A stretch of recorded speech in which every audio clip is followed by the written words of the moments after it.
It's me, it's TRG, the Ramblin Gambler. Ring, belt, boots, yeah, you know it. Let's go. Welcome to our Casino Kombat podcast. This is episode 41. And the numerology thing is getting much more interesting. The number 41's sense of personal freedom generally leads it to focus on establishing financial, physical, and emotional security for itself. Although 41 has a strong focus on building that secure foundation, it is curious and interested in pretty much anything. Well, as I said, interesting and interested in pretty much anything, everything and anything. And I guess I'm pretty much interested in everything, but I'm not sure how useful any of this really is. How can an episode establish financial, physical, and emotional security for itself? Do episodes have emotions? Are they physical? I have no clue. But I do believe that being good at the game of casino gambling can help you have personal freedom and create some financial and emotional security. As for the physical part, always carry defense because you always carry cash. That should probably actually be a casino wisdom, maybe. I've said that a couple times. Let's see. Knowledge and information about casinos leading to an action. That seems to check all the boxes. That's the criteria. Hey, T-Rex, when you listen to this, please make that casino wisdom number 16 in the book of casino wisdom. Thank you in advance, T-Rex. I'm making my way the only way I know how, and that can't be anything more than the law will allow. And that means we need a disclaimer before we get started.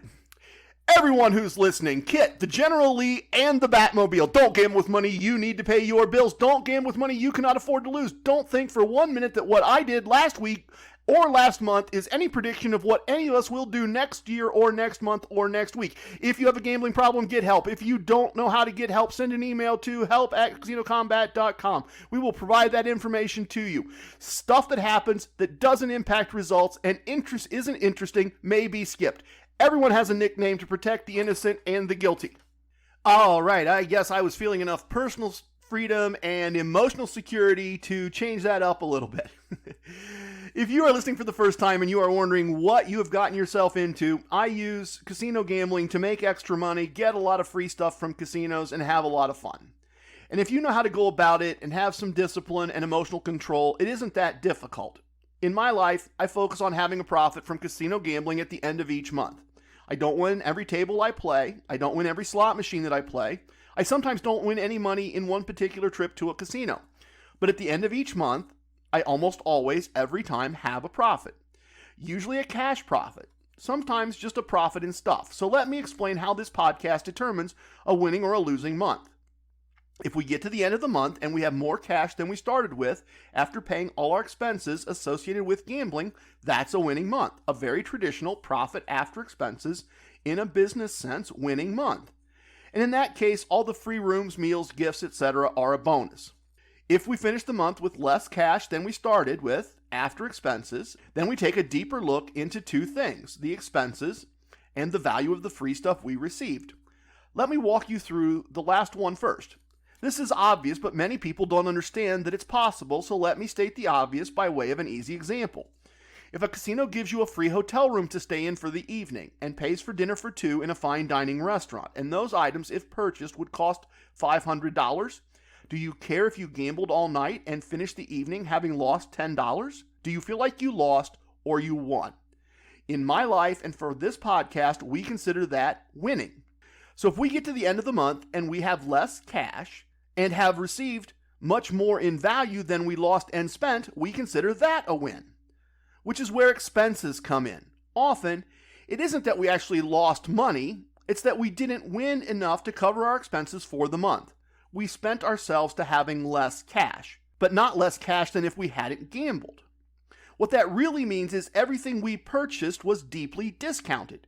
Basically, for every dollar we lost and spent, we got $20 in value back. There can be months where we lose and spend money, and again, as long as we receive more in value from the casinos, we consider that a win as well.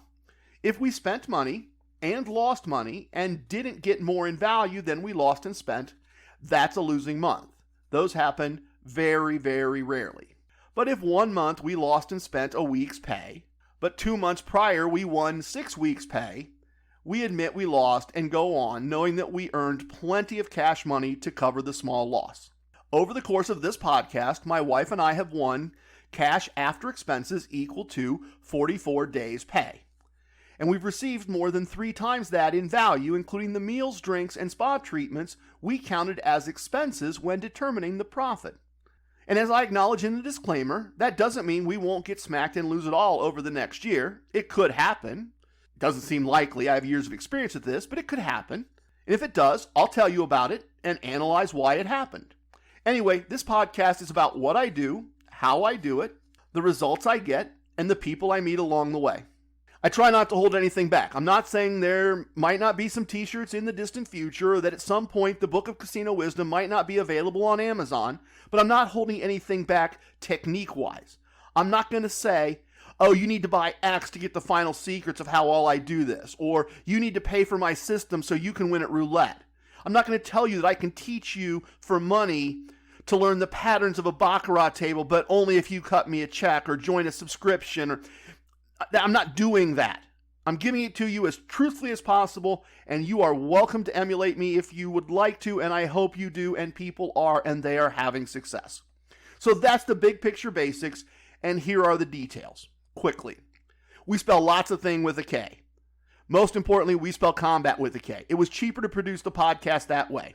I'll remind you of that from time to time, particularly in the early episodes, a probably annoying number of times. There are games hidden in the podcast. They are explained in episode 22. There are prizes and there have been winners. You are welcome to play and win. Slot machines should not be part of Casino Kombat. They really shouldn't. But I kept winning money playing certain machines a certain way, and so did other people in my life. So I wrote it all down as an ebook, and you are welcome to download it for free. If you would like a copy, send an email to me, trg@casinokombat.com, spell combat with a K, of course, and put 2 words in the subject line. This is very important. 2 words, slot tactics. We have a bot named Fred. She's unpaid labor, and we make her work 24 hours a day, 7 days a week. She will be happy to send you a link to download the ebook.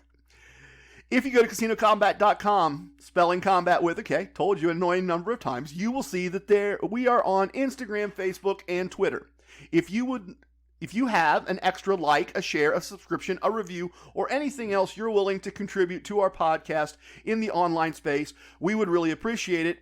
And let me say that I have noticed several of you, many of you, who are making that contribution, who are making a point to hit those buttons in those spaces, and T-Rex and Billy with the great last name and I really do see that, and we really do appreciate it. On YouTube, there is a playlist called Boot Camp. I wonder how you should spell camp if you are looking for it. Anyway, it is literally Gambling Boot Camp. How to be good at casino gambling. No jokes, no stories, or at least as few as I could force myself to include. It covers each aspect of the core concepts of Casino Kombat, and they're explained in short, easy-to-understand lessons. The entire course takes less than 90 minutes. So here's the battle plan for today's episode, squad. I've got a number of things to update you on and interesting things to share. Things that if you applied them to your own gambling could lead to additional physical, financial, and emotional, easy for me to say, emotional security. I did some gambling with Gabriel this week in person at a craps table. So rather than include that in our normal travel and results section, I'm going to discuss that as a standalone item. And we're going to do that, of course, in a Gambling with Gabriel segment. It makes perfect sense, and I'll do that in just a few minutes. I have a core concept segment for you today. We've been very heavy on the topic of reward systems and how to select, manage, and exploit them in recent episodes. And that's important because that is the easiest money to get from a casino. That's tax-free money they give away, except they give it away as comps and gifts and meals and that kind of stuff. So we've covered that a lot, and I thought that we would return today to math and odds and wager selection and discuss the insurance bet on a blackjack table and if it is or is not a wager that makes sense in the Casino Kombat framework. In the travel segment, I'll share the results from the Casino Kombat-based gambling that I did this past week and some observations and stories on what happened along the way. And finally, as we always do, stories in the VIP lounge. And of course, you are welcome to treat it as a VIP lounge and pour yourself something while you listen. I had a great time with someone I met during my week this week, and it was a somewhat unlikely combo at first glance. But we had some very important things in common in the end, and we had a blast. So since it isn't really an observation related to my results or anyone else's results or techniques, I thought I'd share that with you today in the VIP lounge. So that's the battle plan for episode 41. Let's go gambling with Gabriel. wait, no, don't. Let's not do that yet. I forgot a couple of things. I still don't have an update from Guardian and the Jet, but I did get an update from Ice Cream Man. He is now up 2 days' pay doing Casino Kombat and has decided that he's going to try to figure out the name and location of my home casino so that he can join Golden Fan and Master of Details in the inner circle of Casino Kombat. And that would be great. That would be excellent. I'm sorting out the tech. We're going to interview him soon in person so you can meet him recorded it in person. I almost said live. All right. We're ready. Let's go.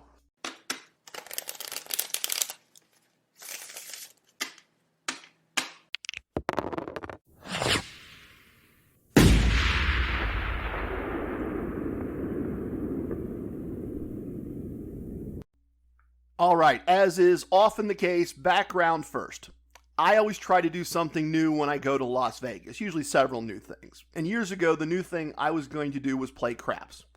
I learned the best way to play craps with the best possible odds. I learned the rules that went with those wagers. I took a free craps lesson at a casino. I played a few tables. And the money went quick every time, and I didn't have much fun. The bankroll was much larger than the bankroll for Blackjack, and the Blackjack odds were a little bit better, and I just kind of moved on from craps. Over the years, I've looked at craps again in simulation and done bankroll calculations, and never really liked the results and never went much beyond that. And that's why it's better to have more minds on this puzzle of extracting maximum value from gambling in casinos than just my own. That's why it's good to have allies. It's good to have friends. It's good to have other people involved in this. It's good to have those of you that have started contributing involved in all this because it improves my information. And you folks see things differently than I do. And that's a good thing. That's a valuable thing. So my good friend Gabriel brought a fresh set of eyes and a different point of view to evaluating craps. Gabriel, if you don't know, is my regular sounding board and thought partner when it comes to all things gambling. And so is my wife, and so are some of my kids. But he's outside my family, and we have a regular dialogue about all of this. I often feel like I talk too long, and talk longer than I need to in these podcasts. And then in moments like this, I realize there are things I don't say often enough. And that's a weird balance, and I'm still working on it. But many of the ideas and processes that I present as part of this show are the direct result of my relationship with Gabriel and the conversations we've had over the years. He is a part of the DNA of this podcast, without a doubt. Anyway, as it relates to craps, he revealed my blind spots. In this case, using only 20-year-old memories and simulations to understand the current state of the game was a blind spot. Military commanders use a phrase, "the map is not the terrain." This phrase illustrates the idea that no matter how accurate a map is, it won't tell you things that eyes on the ground can tell you. Gabriel became the eyes on the ground. Gabriel went and put money on the table to gather data. And that revealed a number of things that I was never going to see in a simulation. Other ways to see the wagering process, and the potential utility of combining bets. That different approach, that alternate look, yielded a much smaller bankroll number. I also had not considered that you could evaluate various players and their skills and bet or not bet based on how you evaluated them. I hadn't considered the amount of points craps would generate within the reward systems and the value of those points as part of the bigger picture casino relationship. If you only have a hammer, everything looks like a nail. Gabriel showed me that that's what I was doing. I was seeing everything in a casino through a lens in which my knowledge was the hammer and I was missing things. Having seen that, having talked about it with him for an extended period of time, the logical result of all that was to find a chance to play some craps. And I've been considering it on my own. I've been keeping an eye out, and I keep putting it off and putting it off and putting it off. And I keep saying, oh, well, if I have a really big win, then I'll take some of that and I'll go try to play craps and it won't matter. And then I never feel like a win's big enough to do that.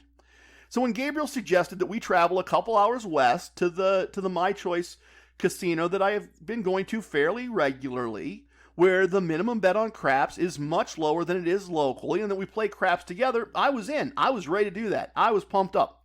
I was ready to learn by doing and form a better opinion on where craps might or might not fit as part of Casino Kombat. So let's be clear. At this point, this experiment is informational for both you as a listener and me as a host. It's not part of the Casino Kombat results because I'm not doing Casino Kombat. This is not gambling for profit. This is gambling for education. And in the case of the first time out, gambling for entertainment with a friend I don't get to gamble with as often as I used to. I'm doing an experiment to learn if I can find a way to successfully apply the principles I know are essential to being successful as a casino gambler to the game of craps. Can I find a wager or a set of wagers with a small enough house advantage that a system of changing bets up and down based on wins and losses can produce a significant profit in cash and points over time? And I'm doing that because, once again, I'm starting to learn my blind spots. I'm starting to learn that trusting what I was told by, air quotes, experts 30 years ago may not always be true if I apply my own intellect and knowledge to things firsthand. And Gabriel's made that point very clear. For my entire gambling career until very recently, I listened to experts tell me that slot machines were a bad wager and the house advantage was too large to overcome. And mathematically on paper, it is. But when I put that aside and look at slot machines for myself and really learned about them, I had an idea I thought would work. And I put money at risk and I started testing it. And I discovered that it fit with what I do and it fit fairly well. Most months, we make a profit playing slot machines with our own money. Once in a while, and this month may be that month, we lose money on slot machines. But we also get tier points, and we get imaginary money to spend in the casino. And in the future, we get free play based on that slot play. We get free slot play. And if we go back to those places, that makes up for some of those losing bets from that particular month. And I'll remind you of a simple illustration of that concept. There is a small slot parlor, as you know, near one of my clients. Early in the life of this podcast, I stopped in just to get a few MGM points on my account to keep it active and to see if I could grab a few dollars and get the comp process started. And I did that since I'm near there fairly frequently. I lost money, and I don't recall how much it was. If you've listened all the way through, maybe you remember, but it was less than $100. The following month, I got a set of weekly free play offers, and the month after that, and the month after that. And each time I was in the area, I stopped and played the free play using TRG Slot Strategy 1, and took the free money and left. Now you can say I lost money playing that slot machine because it was a bad set of wagers and what I write in the ebook doesn't work. You could say that. And I would respond that everything worked exactly as planned. I used the free play they gave me to make many times the money that I lost that day. I calculated it all out once, and I made almost 4 times as much money in cash over the course of 4 months as I lost that day, and I never put any additional money at risk. So now I'm looking at craps that way. I'm looking at craps and saying, let's look, let's do the experiment, let's see if in reality, actually seeing it with my own eyes, doing it a few times, if in fact I will find something that I think is exploitable in the big picture, money, points, comps, rewards, free stuff sense of the word. Not the every table's a winner sense of the word. So I learned a couple dice sets. In craps, some people align the dice in specific ways. For example, both 5s face up and the 4s together facing you. And they do this in the belief that if the dice are thrown correctly, a range of numbers will come up more often and another range of numbers will be less likely. And they bet on the range of numbers they believe will come up more often. I have no clue if that works or it does not. And maybe some people can do that. I was certain it wouldn't impact any dice I threw. It wasn't going to matter how I positioned them. But when in Rome, at least look like a Roman. I calculated my experimental bankroll, my EBR, and set up kind of the guidelines for my craps experiment. I'm committed to playing 4 tables regardless of the outcomes. To put things in perspective, the separate EBR I set aside for this experiment is slightly larger than the original bankroll we used to start this podcast. It's just over a week's pay. And that's just for me to play craps. Gabriel has convinced me it's doable with less than I thought, but it's still significantly more money at risk than I need for blackjack. So that's going to be an interesting part of this outcome. So that's the background and the plan for examining craps in person. Gabriel and I were able to get spots together at a table so that he could coach me through the process and the etiquette of craps. We played for several hours. I threw twice. The first time, everyone lost quickly. The second time, I held the dice for a fairly long time and made some money for people and money for myself. At the end of the second set of throws, I was a nervous mess and ready to have the dice out of my hands before I actually threw a 7. Here's a confession. When I was younger, my parents were thrilled that I was left-handed, just like my father and grandfather, and more thrilled a few years later to discover that I'm ambidextrous, which I am. Usually ambidextrousness, I'm not sure if that's a word, but usually being ambidextrous is described as doing things equally well with both hands, which is true in my case. I do things equally well with both hands. But what no one ever tells you is that equally well may be really horrible. If one hand is really bad at throwing something, the other hand is also really bad at throwing something. Equally well can be really bad, and you're still ambidextrous. So yes, I can throw a football or golf or bat or throw darts or bowl with either hand, left or right. It doesn't matter. But the results are awful either way. And that's kind of how I feel throwing dice. It feels wrong and awkward with either hand. At the same time, that's just knowledge. It doesn't matter. You don't have to throw dice or be good at throwing dice to play craps and enjoy it. You can just pass the dice to the next person. And that's why you have to get out there and try it and do it. I'm only going to know what it's like when I've had the experience. And only with the experience can I really understand if this is a game that I can find some angle to exploit.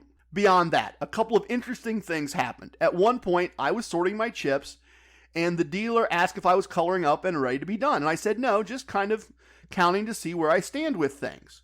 The dealer says, well, you know, Kenny Rogers says you should never count your money at the table. And before I could even respond, Gabriel hits the dealer with, Kenny Rogers was wrong.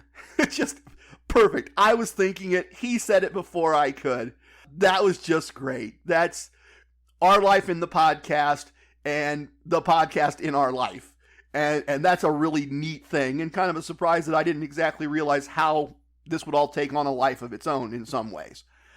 The other thing was later in the game. Gabriel and the dealer and I were discussing my sense of where he and I were. And we were down about half our original buy-in. And with what I had seen of the results from the wagers we were making, I didn't see a path to recovery and a profit. Now, both Gabriel and the dealer assured me that there were plenty of ways that we could finish with a win. And sure enough, a short time later, another shooter starts throwing number after number after number.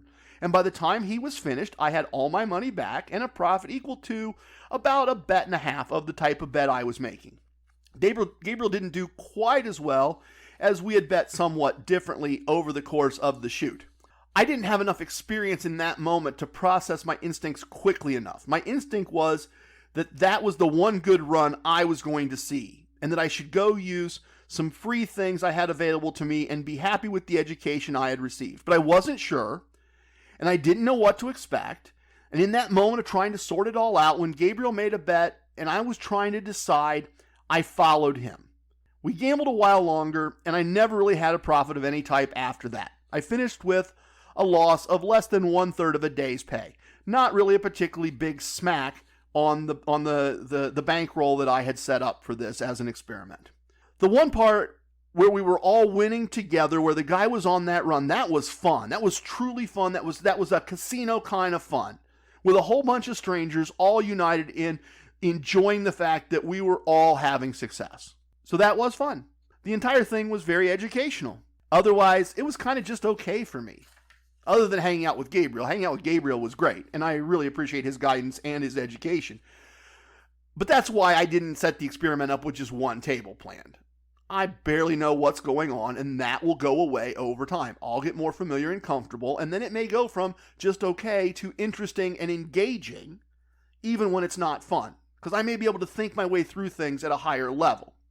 Small losses or small wins may be a lot more than okay once I get a better handle on things, and as I said, get more comfortable.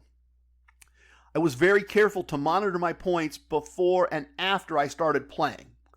And the interesting thing is, the points I earned over those few hours are equal to 20% of all the points I've earned with my choice during the entire run of this podcast, which is a significant consideration. That's a lot of points from a pair of bets just slightly larger than one blackjack bet for me normally. And the loss I took was trivial compared to the ones I often take and recover from on a blackjack table. I'm not drawing any conclusions, but I'm on the lookout for additional situations to get more experience, and I'll keep you updated. I suspect you know that, and that's a good thing. All right, let's do core concept segment and get back on familiar ground.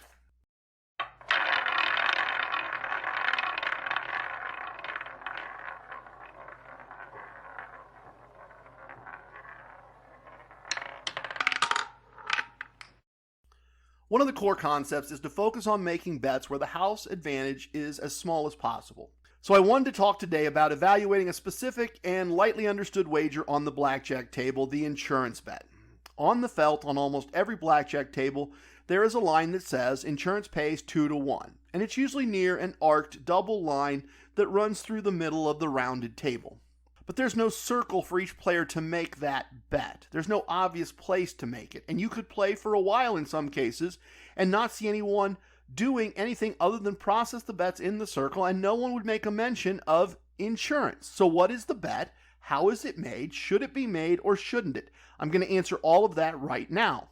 If the dealer has an ace showing, after each player has 2 cards, they will run their fingers on or above that arcing line I mentioned from one side of the table to the other, and then back again. And they will say, insurance open, insurance closed.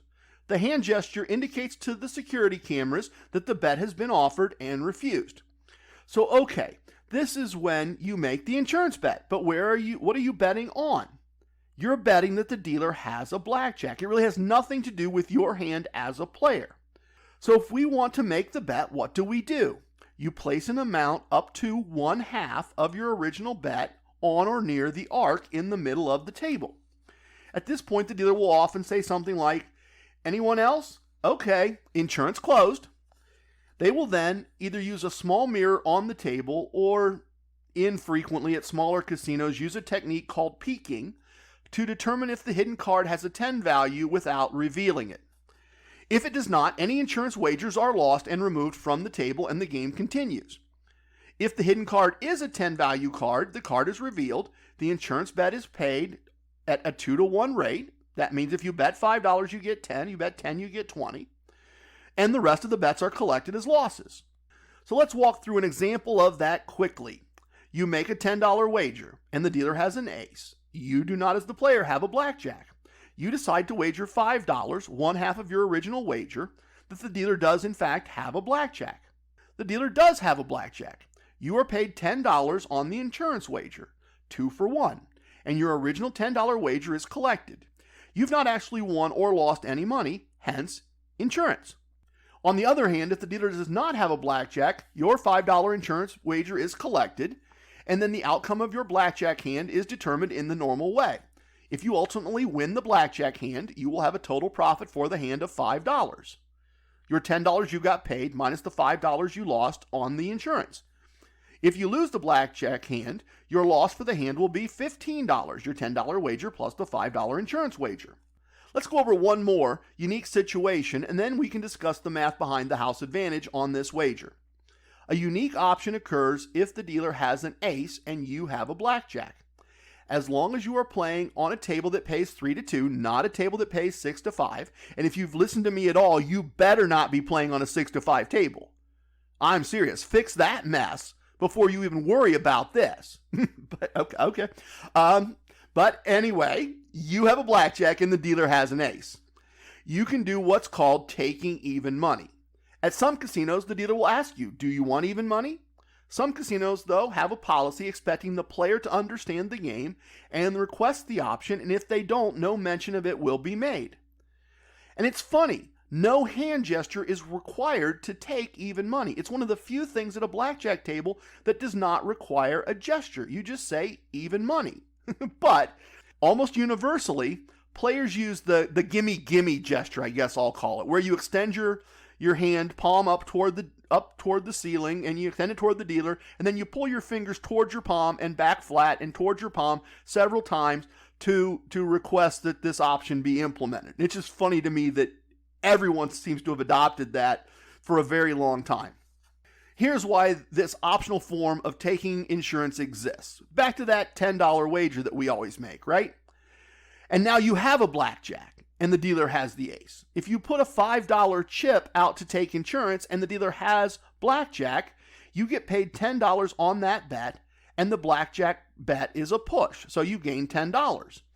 If the dealer does not have blackjack, your $5 insurance bet is lost, and the blackjack pays 3 to 2, which is $15, and you have a total profit for the hand of $10.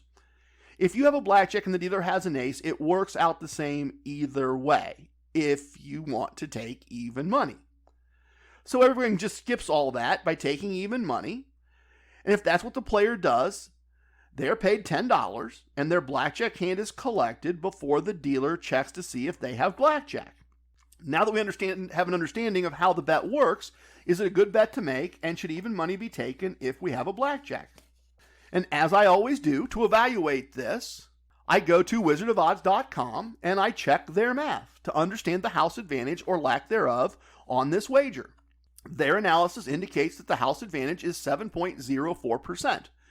So over time, for every $100 wagered on insurance, you will be expected to lose $7.04. For comparison, I recommend blackjack wagers as your first choice because your expected loss per $100 is just a little over 30 cents, depending on the specific rules of the table. So you should never make an insurance bet, ever, no matter what cards you are holding.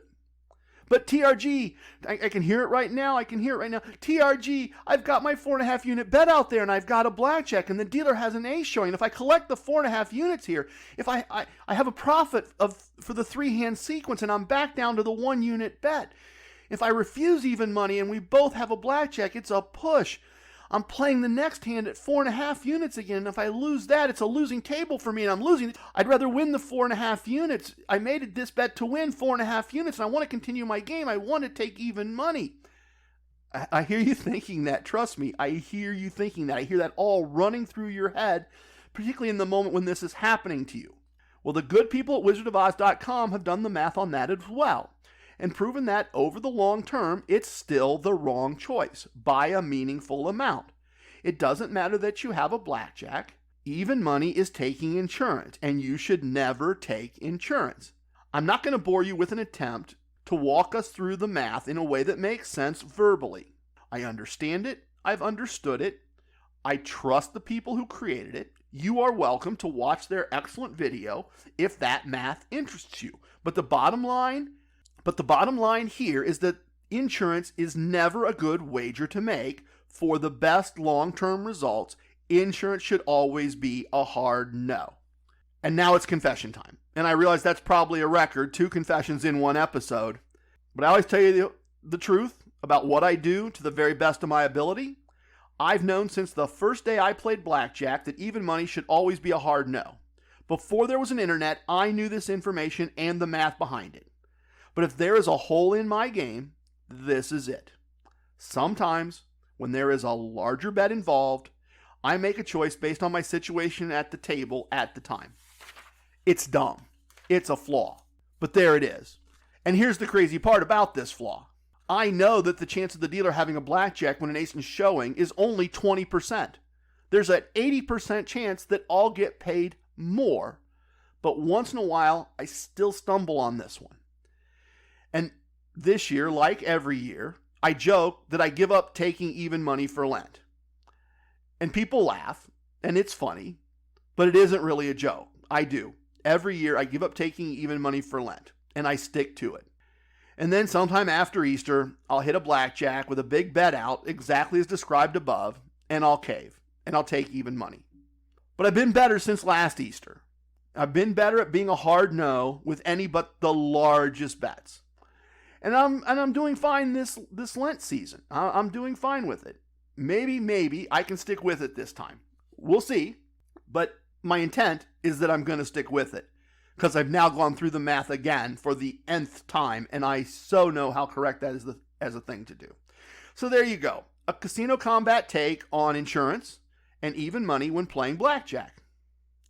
You know, every week I gamble, and every week in the travel segment, you hear if the techniques worked or didn't work this week. So let's do that next.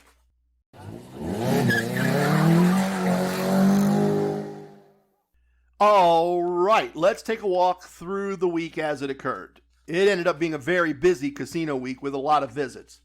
I started out the week at my local casino with a gift, some free slot play, and a parking comp.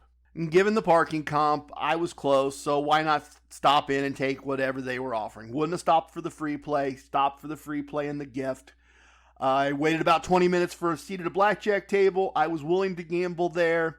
I couldn't get one, and I left. The next day, I was near that client, near the MGM slot parlor. I needed gas, so I made the minor detour. I didn't have any free slot play, which meant it was time to use some of my own money to get that going again. I spotted a set of Scarab machines and used Master of Detail's advantage slot play techniques and spotted one with 4 spins remaining before the bonus would trip. I played the spins and won some money on the bonus, but I did lose a few dollars on the machine in the end. The bonus didn't quite cover the amount of wagers I'd made. I played a new machine to test it out and took a very small loss before leaving. And I got the player's discount on gas, and full transparency, I guess I should consider the discount a comp, but I'm just not going to worry about calculating number of gallons versus the discounted amount and multiplying it and recording it. It's just, we're going to have to call that one too trivial. I don't care enough. I also stopped by the second slot parlor on the route home and let them comp lunch after I played my free slot play there. I also managed a small win playing slots with my own money. So in, free play, free lunch, quick slot play for a few points and a few dollars, and out the door and on the way home. This is the grindy, not super fun part of this gambling for a profit. It's not bad. It's also not super exciting. But the fast food lunch I would have paid cash money for wouldn't have been super exciting either. So, there's that. The following day, I met up with Gabriel for the craps session we talked about at the start of this episode. I played a slot machine and caught the bonus on a larger bet, which is what I want to happen, but the payout was not enough to prevent a loss. I also picked up a free bet, which I used on a blackjack table, where I managed a small win, but it should have been, could have been, might have been a larger win, except for Mr. Greedy. So I'm going to tell you about him. As I said, I was doing fairly well. I'd eliminated the loss at the craps table. I was working my way toward a win that I could protect and plan an exit around. I wasn't there yet, but if I got there, it would have covered the loss at the slot machine as well. And Mr. Greedy gets a pair of tens with a $50 wager on blackjack and a $25 wager on a side bet that pays when you get a 2-card total of 20 as your first 2 cards. And it pays even more if the 20 is created by 2 of the same card. So he gets paid hundreds and hundreds of dollars on the side bet and immediately splits his tens.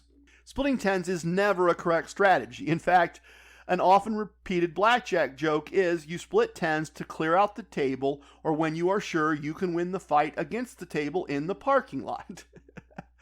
And we, for some reason, think that's funny all the time. Mental note, it wasn't in the plan, but I will try to remember to tell you the story about that joke and a response in the VIP lounge. It's quick. It's a story I often tell in the VIP lounge, and the other part of the story was a very creative person. Anyway, Mr. Greedy doesn't know this, and or he doesn't care. And frankly, there was only one person at the table who had any chance of handling the fight if it occurred, and it certainly wasn't me. So that wasn't on the table, running joke or no running joke. So I'm not going to do the card-by-card breakdown. He split and split again and made a nice amount of money. And if he had just played correctly, we all would have gotten paid, including the dealer, since 2 of us had bets out for her. Mr. Greedy is celebrating while the dealer and the other three of us are shooting him angry looks. And he's trying to high-five people, and everyone's ignoring him. And he says, "What's wrong with y'all?" And the person on his right says, "Dude, you just screwed the entire table." And he responds, "But I got paid." Well, the man on his left says, "You did so well. You could at least tip the dealer what you cost her." And he says, "F that noise." The next hand, of course, is a larger bet for me, and a split as well if played properly. And a hard 7, and Mr. Greedy has a hard 17 against a dealer's 9 showing, which should be a stand. Even taking a card is risky here at this point, but Mr. Greedy doubles and gets a 4 to have 21, a lucky break, and a great hand for him.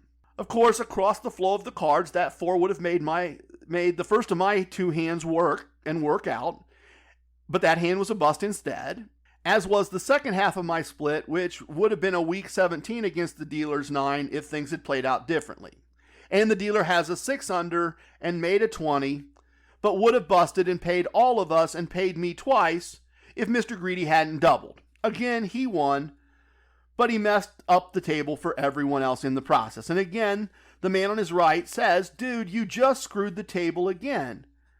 And he got a reply of, "Why should I care?" And the person on his left said, "Because this is usually us against them, not us against each other." So now I had a small win that didn't cover my losses at the craps tables, let alone the slot loss that I thought I might have had a chance to cover if things had continued, and the table dynamic is now complete garbage. Angry, tense, confrontational. So I colored up to leave. And as that started, Mr. Greedy says, "Hey boss, why you leaving?" And I used what I confess is a standard line of mine sometimes, once in a while, and it isn't particularly nice, but it is not nice in a somewhat subtle way. And I said, "LeBron James doesn't play basketball with someone like me because I'll do something stupid out of ignorance. He will get injured and I'll be fine." And Mr. Greedy looks a little puzzled, and the man on his right says, "It's a metaphor, dude, a metaphor."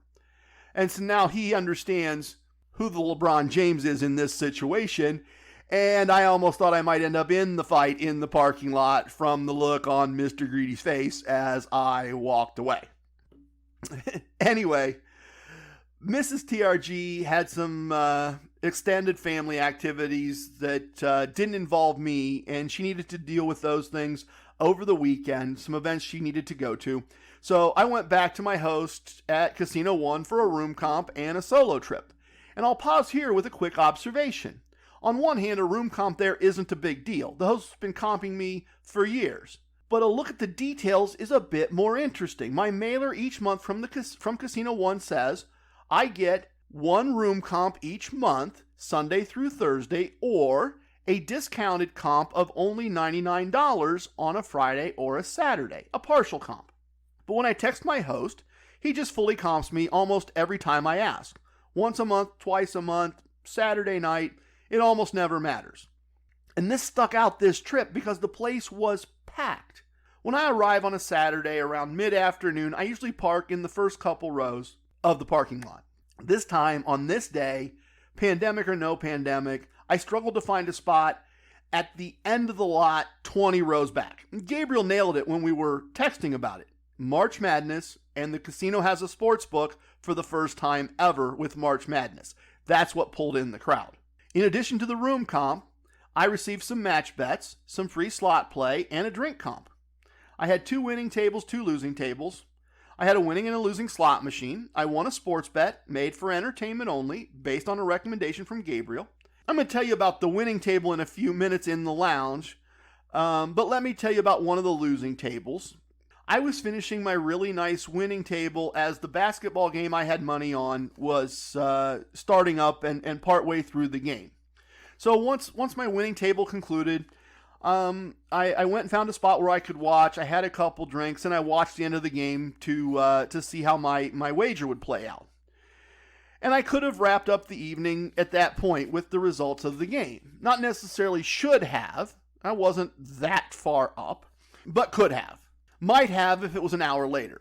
Might have, probably would have, I think, if I had lost the minor sports bet. But solo, just there on my own, not a lot of other concerns. I sat down for one more table because it was still kind of early in the evening. And I'll tell this quickly, and I tell it for one reason. There is a very classic way evenings like this end at blackjack tables sometimes. It's so classic that I once told similar results twice in 2 months to a younger, less experienced Mrs. TRG, and she commented that my losing runs always ended up that way, and she had some suspicion in her eyes. And interestingly, the next week, she experienced the exact same thing, and I made an observation or two that removed that suspicion. Anyway, here's the sequence of events just to show you how these things can go. So, things are going okay, not great. I'm not down enough to worry about. A wager or two after a couple of full shoes. And as I'm nearing the end of a shoe, I have a 2-unit bet out that needs to be doubled, and I do, and I lose. And I sit out the last few hands of the shoe. And I treat the new shoe like a new table and add another $100 cash as a partial buy-in to start with the proper number of units. A half dozen hands in, I make a larger bet. It needs to be split. I do. One of the hands needs to be doubled. I do. Another hand needs to be split and doubled. I add another 100 cash and make that double, and the dealer builds a 5-card 21. And I lose 5 times the original wager. Done, leave, and off to bed. Now, it's not that there's anything wrong with any of those techniques. I do them multiple times a month in various combinations with positive results. But once in a while, you have to take a loss that is larger than you want to and move on, which I did. But I wanted to show you that because it does happen, and it happens not often, but often enough that it's a pattern you recognize. And if you recognize that pattern, if you see it, you can just go, it happens, and not be angry about it, not be tense about it, not be anxious about it. Just go, this happens. It's normal. It's not me. I didn't do anything wrong. It's not bad luck. It's not any of that stuff. It's just a thing that happened. I ended up finishing the trip up just a little bit. From a Casino Kombat win-loss point of view with the various comps and things, a solid win. But just a little bit of that win was cash. I had a great night at the casino, spent the evening in a comped room instead of being home solo, flipping channels, and I got other free stuff. It was a win. But as I said, in terms of the cash, I covered my minimal expenses and made just a few dollars. So for the week, not counting my not Casino Kombat yet crap session, I lost roughly a half day's pay this week. Looking forward, we're doing a couples trip this weekend, then the holiday weekend, which will be family, not gambling, and we are off to Las Vegas for a week after that. I'm planning to have an episode for you right after Easter, as always, even though we will physically be in Las Vegas, and I'll give you the final results for the month as part of that episode. Since the month ends midweek, that's the right place to do that. But if the schedule is weird for any reason, that's why. I got a couple of fun ones for you in the VIP lounge. Let's wrap up there next.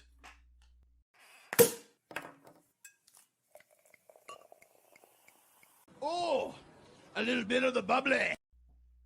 Our VIP lounge is open each and every time you need to enjoy it. Whenever you're ready. Guaranteed. Let's do the entire thing today. It's been a while. Why not? Welcome. Help yourself. Beer and wine on the left. Wine, sparkling and still water on the right. In the middle, all the best bottles. If you don't want them neat or on the rocks, we have both handcrafted pop and locally bottled artisanal soda. Help yourself and join me while I enjoy a Royal Crown Peach with just 1 cube. I was lucky enough to pick up one of those yesterday. I don't always find peach, and when I see them, I try to grab them because they're pretty rare and they're enjoyable. It's a nice change of pace. I'll get to my story from this past weekend shortly, but first, the Splitting Tens story. I actually remembering the Splitting Tens story. Years ago, Mrs. TRG and I were playing Blackjack with a woman old enough to be our grandmother, a very tiny lady, and a bodybuilder beach guy in Atlantic City. And not a 5'8", 190 bodybuilder beach guy, a 6'3"-ish, 245-pound bodybuilder beach guy. Big guy. But we're all having a great time. We're all winning. I'm building stacks of black and green chips. It's great. It's fun. At one point, bodybuilder beach guy is dealt a pair of 10s, and he looks at me and says, "You know what's what. Am I even supposed to split 10s?" So of course I say, you split 10s when you want everyone to leave the table in anger, or when you are certain you can win the fight with the other players in the parking lot after you split your 10s. Given the other players here with you, I'd say your odds in the fight are really good. You should do whatever you want to do. And I meant it. I had won enough at that point that whatever he did, it wasn't going to hurt Mrs. TRG and I. We were going to be fine, and we'd all been enjoying playing and having fun, but he hears my explanation, and he pauses for a minute, and he considers, and then he says, "You look like the type of man who can afford protection, and you are certainly smart enough to bring them to the fight. I'll stand." I just always thought that was such a great comeback to the same joke you hear 4 times a year, and it stuck with me. And there have been multiple times where I've repeated that in the VIP lounge just exactly as I repeated it to you here. As far as looking like a man who can afford protection, I'm certainly no Ed DeLine. So here we go. Today's event, I'm going to call this one the Cowboy and K-Loc. And as is often the case with me, you get some backstory before the story to put things in context. So despite living in a state that would not normally be associated with cowboys, I have a legit claim to being a cowboy. I grew up on farms and around horses. I started riding at a very young age. I was ranked in the top 100 nationally for a few years as a young child in a couple of different events. Now, I haven't been on a horse for years, but I have always loved the boots, the hats, the belts, the buckles that I grew up with. Historically, I've worn boots when other men wore Oxford dress shoes, and I've been fortunate enough to pick up several pairs of exotic skinned boots over the years. So my normal go out to dinner on a casual Tuesday look is alligator skin boots, black jeans, silver belt buckle with a vintage $1 Binion's gambling token on it, and a dress shirt. Add a black denim vest for casino organization purposes, and I'm certainly working a bit of a cowboy vibe in a casino most of the time, which I'd avoid if it was all just a performance, but I earned the ribbons and trophies on the back of a horse years ago. I've got a claim to the look. So I met K-Loc when he joined a blackjack table where I was playing and winning on Saturday night. He had a very Kevin Hart kind of energy about him, and at first glance he didn't necessarily look like he and I, people who would hit it off. Matching up with my old guy cowboy vibe, he is much younger and rocking a very urban, street smart, high fashion kind of hip hop vibe. Very nice white sneakers, unstructured track pants, a t-shirt, and a red leather Coco Chanel clutch. At least I hope it was Coco Chanel. That's the 2 C's that are kind of interlocked and go both ways. I think that's right. It's that brand. If I got the brand wrong, that shows you I don't know brands. But his casino style was very loose, very casual compared to my very buttoned down, everything in its place approach. And we got an age gap. But boy, we hit it off right from Jump Street. He introduced himself, and as we started talking, he was telling me about that it was his first time at this casino, that he was just learning to play blackjack, but his wife just had won a 5-digit win a few weeks back at my local casino, and they had put a down payment on a house. Things were good. I met his wife a little bit later and started to realize that the clutch was a great choice for him, for his style. His pants and shirt didn't have any decent pockets for securing and holding things. Now, she had her own bag, so my thought that he was holding her bag while she gambled wasn't an option, and I started to realize that every time he needed something, it was in his bag. Since he was really trying to learn, I asked if he was interested in the podcast, and when he said yes, my business card went right into his clutch. K-Loc wasn't a good blackjack player, but he wasn't a stupid blackjack player either. He was constantly gathering information, asking questions, getting and using advice. He was learning the game. He said to start out with he was learning the game, but he was actively learning. He was aggressively gaining knowledge. He was thrilled to learn that there was a strategy chart for the game, that the strategy chart was well defined, freely available, and he could use it openly at a blackjack table. All information he didn't have. I have no idea what his gambling journey is going to be, and I may never find out, and I don't know if he ever will actually listen to any episode of the podcast. But K-Loc had all the tools to become a good casino gambler from what I saw. We had a blast gambling together for several hours. I told you that at one point I actually considered a purse, but decided on the vest instead. K-Loc showed exactly how to rock a handbag instead of a vest, and it worked just really, really well. I wanted to share this story though for an additional reason. Sometimes if you do this and do it well, you have a day or a week where it is just, as I said, really grindy. Stop, get free money, play free play, get t-shirt you probably don't really need, leave. Stop, get lunch for free, play free slot play, make $18, leave. And then a few days later you meet someone like K-Loc and you have a great time, you have a memorable time together. And sometimes that great time is a one-time thing, and sometimes that great time becomes the beginning of something bigger, whether that's becoming allies or becoming actual friends. If 3 weeks from now I'm telling you that I ran into K-Loc again walking through a casino in Las Vegas or some other casino in the region and we gambled together again or helped each other out, I'm not going to be surprised at all.